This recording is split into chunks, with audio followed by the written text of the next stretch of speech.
नमस्कार प्यारे दर्शकों, मैं आपका ज्योतिष मित्र आदित्य द्विवेदी।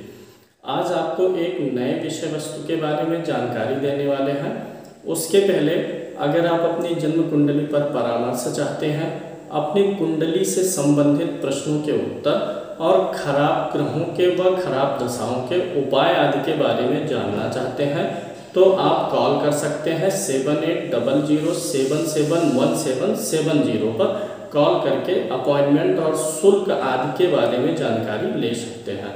चलिए शुरू करते हैं, आज के विषय वस्तु पर चलते हैं।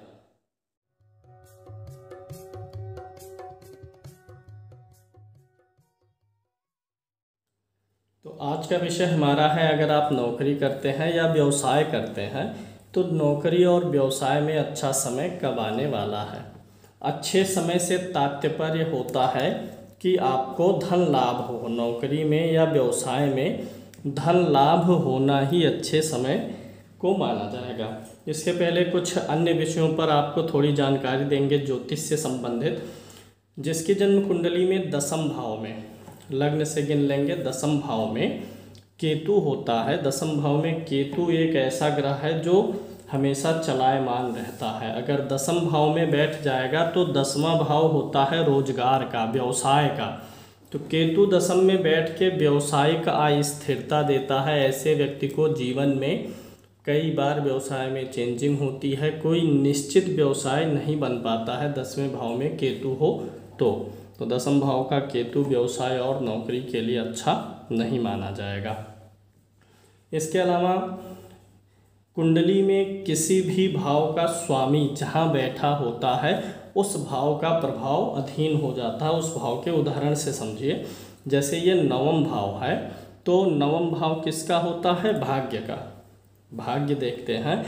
अब इस भाग्य में का जो स्वामी ग्रह है वह जहाँ कहीं कुंडली में बैठेगा उस भाव से संबंधित व्यक्ति के अधीन होगा आपका भाग्य। जैसे मान लिया इस यहाँ पर 4 नंबर की गिनती लिखी है तो 4 नंबर का स्वामी कौन होता है? चंद्रमा।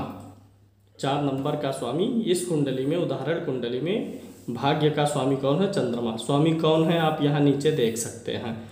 भाग्य का स्वामी मान लिया सप्तम भाव में चला गया, चंद्रमा सप्तम भाव में लिखा हुआ है, तो ऐसे व्यक्ति का भाग्य अधीन हो गया सप्तम भाव के। और सप्तम भाव से क्या विचार करते हैं? पत्नी का, यानी ऐसे व्यक्ति का भाग्य पत्नी के अधीन है।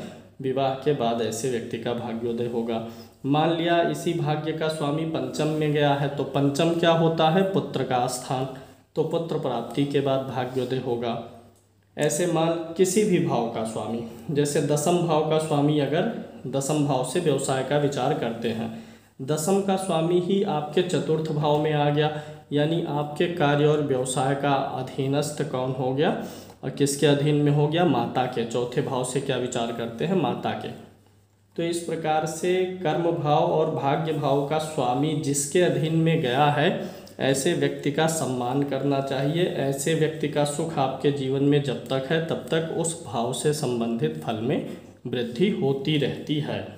अब भाग्य का स्वामी अगर किसी के 6 में चला जाए तो रोग ऋण शत्रु बढ़ाएगा, अष्टम में जाए तो भी नहीं अच्छा है, 12 में जाए तो भी अच्छा नहीं है। व्यवसाय में और नौकरी में अच्छा समय कब आएगा? अच्छा समय आने का देखिए, किसी का बहुत अच्छा आता है, किसी का कुछ अच्छा आता है और किसी का अच्छा आने के बजाय बार बार खराब आता है। यह निर्भर करता है ग्रहों के बल पर। जैसे दसम भाव का जो ग्रह है, 10वें भाव का ग्रह अगर वह कमज़ोर है, 10वें भाव में कोई ग्रह नीच का है, तो आपको अच्छा परिणाम मिलने के बजाय बुरा मिल सकता है। अभी मैं आपको टाइम निकालूंगा, टाइम निकाल के बताऊंगा, लेकिन वह समय अच्छा भी हो सकता है और बुरा भी। अच्छा कब होगा? जब दसम भाव में, ये जो आपका 10वां घर है, दूसरा घर है, 11वां घर है, 7वां घर है, अगर दूसरे घर में, 11वें घर में, 10वें और 7वें घर में नीच राशि में कोई ग्रह होता है तो नुकसान पहुंचाता है। कैसे नीच का होगा आप यहाँ से देखिए। जैसे मान लिया कि यहाँ पर आपके 10वें घर में 7 नंबर की गिनती लिखी है, तो 7 का में देखिए कौन सा ग्रह नीच का होता है? 7 में सूर्य नीच का होता है, 8 में मंगल, 4 नंबर की गिनती पे मंगल, 8 नंबर की गिनती पर चंद्रमा।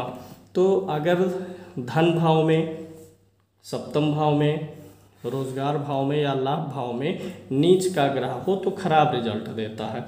एक सूत्र है कि अगर दसम भाव में कोई ग्रह उच्च का हो, ग्रह यहाँ पे लिखा गया है, उसकी उच्च राशि यहाँ पर है, अगर दसम भाव में उच्च का ग्रह हो तो व्यक्ति अपने जीवन में सफल होता है। उसी प्रकार से अगर दसम भाव में नीच का ग्रह हो तो व्यक्ति प्रयत्न करेगा, निरंतर हमेशा प्रयास में लगा रहता है, लेकिन बार बार असफल भी होता है। चलिए आ जाएंगे अपने मूल विषय पर। आपका समय कब अच्छा होगा, कब आप धन अधिक कमा सकते हैं। इसके लिए यहाँ पर हम विचार करेंगे दूसरे भाव का। लिख देता हूँ मैं, आप भी कापी कलम ले लीजिए, लिखते रहिएगा। दूसरे भाव का विचार होगा, सप्तम का होगा। दूसरे भाव से धन देखते हैं, इसलिए दूसरा भाव। सप्तम भाव इसलिए क्योंकि सप्तम भाव 10वें भाव से दसम है, यानी भावत भाव का सिद्धांत है, यानी व्यवसाय का भाव है सप्तम भाव। दसम भाव का विचार होगा और एकादश भाव का विचार होगा, क्योंकि एकादश आमदनी का भाव है, लाभ भाव है, मनोकामना पूर्ति का भाव है। इन 4 स्थानों को देखेंगे। इसके अलावा 10वें भाव का स्वामी जिस राशि में बैठा होगा उसका भी विचार होगा, उसको अभी मैं आगे आपको अलग से समझाऊंगा, पहले इन 4 के विषय में बताता हूँ। आपको देखना है कि आपके दूसरे घर में कौन सी गिनती लिखी हुई है। लग्न कुंडली सामने रखिए, लग्न कुंडली में देखिए दूसरे घर में कौन सी गिनती लिखी है, उसको लिख लीजिए। यहाँ इस कुंडली में दूसरे घर में कौन सी गिनती है, 9 नंबर की गिनती है, ऐसे आप अपना नोट कर लीजिए। अब इस 9 नंबर की गिनती का स्वामी यहाँ से देखिए कौन सा है। 9 नंबर की गिनती का स्वामी कौन सा है, गुरु। इसी प्रकार से सप्तम भाव में कौन सी गिनती है, नोट कर लीजिए अपनी कुंडली में। ये कुंडली का पहला घर हमेशा यही होगा, यहीं से गिनेंगे। ये पहला घर, ये दूसरा, तीसरा, चौथा, 5वां, 6वां, 7वां, 8वां, 9वां, 10वां, 11वां, 12वां। गिनती से कोई मतलब नहीं है, गिनतियाँ राशि हैं, पहला घर हमेशा यही होगा। तो इस कुंडली में 7वें घर में कौन सी गिनती लिखी हुई है, 2 नंबर। 2 का स्वामी कौन होता है, शुक्र होता है। इसी प्रकार से दसम भाव में देखिए कौन सी गिनती लिखी है, दसम में गिनती लिखी हुई है इस कुंडली में 5 नंबर। आपकी कुंडली में जो हो लिख लीजिए 5 नंबर। 5 का स्वामी कौन होता है, सूर्य होता है। इसी प्रकार से 11वें घर में देखिए कौन सी गिनती लिखी है। 11वें घर में इस कुंडली में 6 नंबर की गिनती है, 6 नंबर की गिनती है, 6 नोट कर लीजिए। 6 का स्वामी कौन होता है, बुध होता है, बुध नोट कर लीजिए। ये इतना आपको समझ में आ गया होगा। इसके अलावा उन ग्रहों को नोट करिए, अगर दूसरे भाव में कोई ग्रह बैठा हुआ है, सूर्य, चंद्रमा, मंगल, बुध में जो ग्रह बैठा हुआ है उसको नोट करिए। मान लिया कि दूसरे भाव में यहाँ पर केतु है, तो केतु को नोट कर लीजिए। अगर कोई ग्रह है तो लिख लीजिए, कोई ग्रह नहीं है तो छोड़ दीजिए। 7वें भाव में कोई ग्रह है तो नोट कर लीजिए। मान यहाँ चंद्रमा लिखा है, मैंने मान लिया चंद्रमा है। इसी प्रकार से 10वें भाव में आप अपनी कुंडली में देखिए क्या कोई ग्रह है, अगर है तो लिखिए, नहीं है तो छोड़ दीजिए। मान लिया नहीं है तो छोड़ दिया। ऐसे 11वें भाव में मान लिया बुध है इस कुंडली में, आप अपनी कुंडली में देखिए क्या 11वें भाव में कोई ग्रह है तो उसको भी लिख लीजिए, नहीं है तो छोड़ दीजिए। तो जितने भी ग्रह आपको प्राप्त हुए, यहाँ पर कुछ ग्रहों की संख्या प्राप्त हुई, गुरु आया, शुक्र आया, सूर्य आया, बुध आया, केतु आया, चंद्रमा आया, बुध आया। मैंने सिर्फ एग्जाम्पल लिया है, आप अपनी कुंडली के अनुसार देखेंगे। अब आपको ये देखना है, दशा वाले पेज पे जाना है, दशा और महादशा वाले पेज पर। जब भी जो भी ग्रह निकल के आपके आए हुए हैं, जितने ग्रह निकल के आए हैं, उन ग्रहों की महादशा में उन्हीं में से किसी की अंतर्दशा हो तो आपको धन की प्राप्ति होगी, व्यवसाय में उन्नति होगी। जैसे गुरु आया था निकल के, मान लिया गुरु की महादशा है, चंद्रमा की अंतर्दशा है, या इनमें से किसी भी ग्रह की महादशा और किसी की जब अंतर्दशा चलेगी तो धन की प्राप्ति आपको होगी। ये एक सूत्र हुआ। दूसरा विधान भी मैं आपको यही बताऊंगा। देखिए, आपको नोट करना है कि आपके दूसरे भाव में कौन सी गिनती लिखी हुई है। दूसरे भाव में और 11वें भाव में जो गिनती लिखी हुई है उसको नोट कर लीजिए। यहाँ दूसरे भाव में कौन सी गिनती है? 9 नंबर। 9 नंबर का स्वामी कौन हुआ? गुरु हुआ। यहाँ से देख के उतारेंगे। और 11वें भाव में कौन सी गिनती है? 6 नंबर। 6 नंबर का स्वामी कौन हुआ? बुध। अब आपको अपनी नवमांश कुंडली देखनी होगी। दूसरे भाव का स्वामी और 11वें भाव का स्वामी कौन है यह देख लीजिए, फिर नवमांश कुंडली पर जाइए।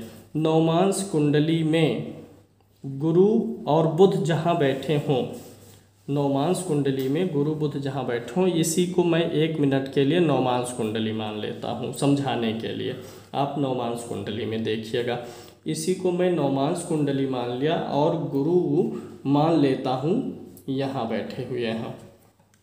ठीक है, यही धन भाव और एकादश भाव के जो स्वामी आए वो नवमांश में कहाँ बैठे हैं देख लीजिए। नवमांश में जहाँ भी बैठे हों धन भाव और एकादश भाव के स्वामी, जब उस राशि से 5 और 9वें भाव में या उसी राशि पर गुरु का गोचर हो तो धन की प्राप्ति होगी। जैसे नवमांश कुंडली में गुरु यहीं पर आए इस गिनती पर, तो या तो जब गुरु का गोचर उस गिनती पर होगा या वहाँ से 5वीं 1 2 3 4 5 1 2 3 4 5वीं गिनती पर होगा या 9वीं गिनती पर होगा, तो बृहस्पति का गोचर आपके लिए धन लाभ देने वाला होता है। तो ये साधारण तरीके से मैंने आपको उन दशाओं के बारे में समझाने का प्रयास किया है जब आपको धन की प्राप्ति हो सकती है, और यहाँ नीचे मैंने एक गोचर का सिद्धांत बताया है। अब जैसे मान लिया यहाँ पर इतने सारे ग्रह आए, अब इनमें कब कब धन की प्राप्ति होगी? सूर्य की महादशा हो, बुध की अंतर्दशा हो, या बुध की महादशा सूर्य की अंतर्दशा। दशा महादशा का टेबल भी मैं आपको दिखा देता हूँ ताकि आप आसानी से समझ सकें। दशा महादशा का टेबल ऐसे होता है, जैसे यहाँ बुध लिखा है 17 वर्ष यानी बुध की महादशा है, उसमें ग्रहों की अंतर्दशाएँ दी हुई हैं। जिस ग्रह की महादशा और अंतर्दशा आप देख रहे हैं, अगर उस ग्रह की महादशा अंतर्दशा तब अच्छा फल देगी अगर वे ग्रह उच्च के हों या स्वराशि के हों। नीच राशि में ग्रह होगा तो अच्छा फल नहीं देता है। लाइक करिएगा, शेयर करिएगा और सब्सक्राइब करिएगा। आज के लिए इतना ही। जय श्री कृष्ण।